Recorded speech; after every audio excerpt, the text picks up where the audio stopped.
Gays in K-pop, are they real or is it all just a strategy? Obviously, gays in K-pop are real, queer people in K-pop are real, but K-pop industry would rather just fake queerness than show it how it is, and that's what we call queerbaiting. So what is queerbaiting and how it is connected to K-pop?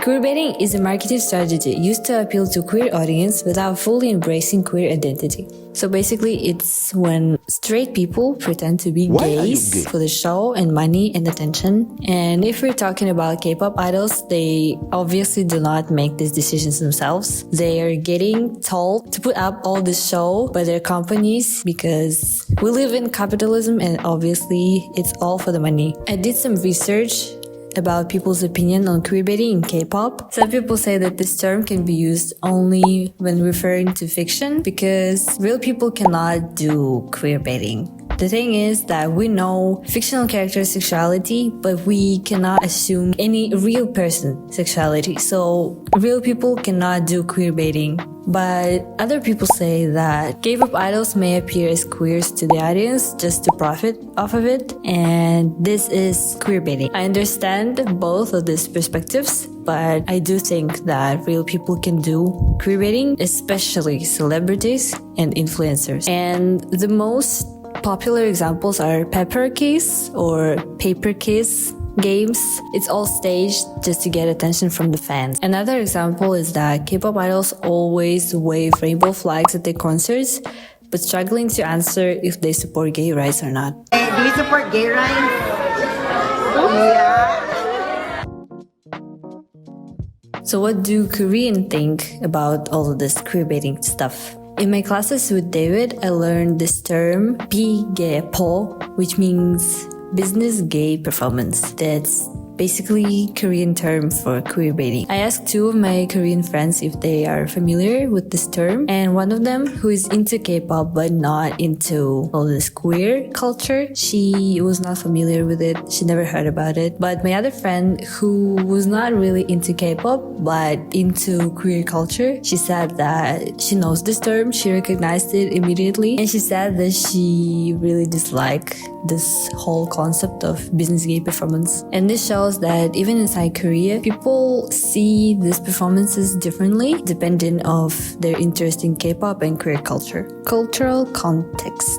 The other thing that we discussed in class was cultural context, and also I think that gender context is important as well. Some people see romantic relationships in just two girls holding hands, but in reality they might be just friends. And also we have to remember that physical affection that women express towards each other is normalized in our society and can be just a sign of female friendship. But if men express their friendship towards each other the same way that women do, they can be seen as gays. If we're talking about Korea, people here are touchy, both men and women. It might be different from other countries' culture. The other thing is Korea is very conservative country, and coming out here, especially being an idol, can be extremely risky. Besides, K-pop contracts might be really strict, and I think they prohibit coming out, so it's just simply more safe to stay in the closet. Queerbaiting and shipping culture. So now when we know what queerbaiting is, we have to understand why fans love it so much. For me personally, I think it's shipping and parasocial culture, because some fans would rather see their favorite idol dating someone from their own group, even if it's same-sex relationships. Also, these fans might be shippers. Shipping is imagining other people in romantic relationships, even though they might not know each other in real life, or they can be just friends. Shippers can create fan content about their favorite pairing or ship,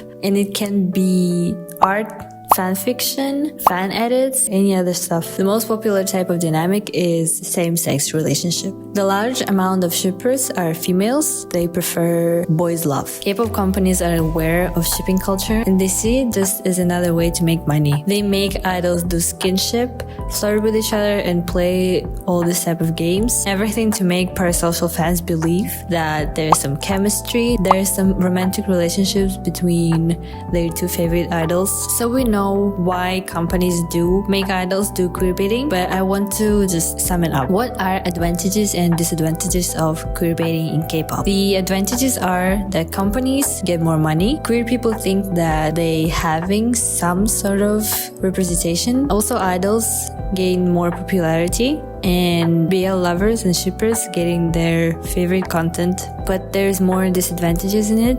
First of all, and I think it's one of the most important things, that queerbaiting can affect other people's relationships between each other, especially idols. The second thing is it's not a representation, it's just a game, which hurts queer people a lot. The other thing is that idols do queerbaiting all the time, but no one actually supports queers in Korea. And the good example is Holland. Holland was the first openly gay idol in K-pop, but he didn't receive that much love from the audience. And his first music video got age restriction, which is not good for any type of music video, especially the first one. The other disadvantage of queerbaiting, the real queer people are getting erased because no one takes them seriously. And the last thing that I think is very important is that underage members are getting involved in all of these games, which I think is not okay. So the final questions are, is queerbaiting in K-pop good or bad? Or maybe it's just business? For me personally, I do not see anything positive about it. It might be a good marketing strategy, but it can be really harmful for both fans and idols. And if K-pop companies are brave enough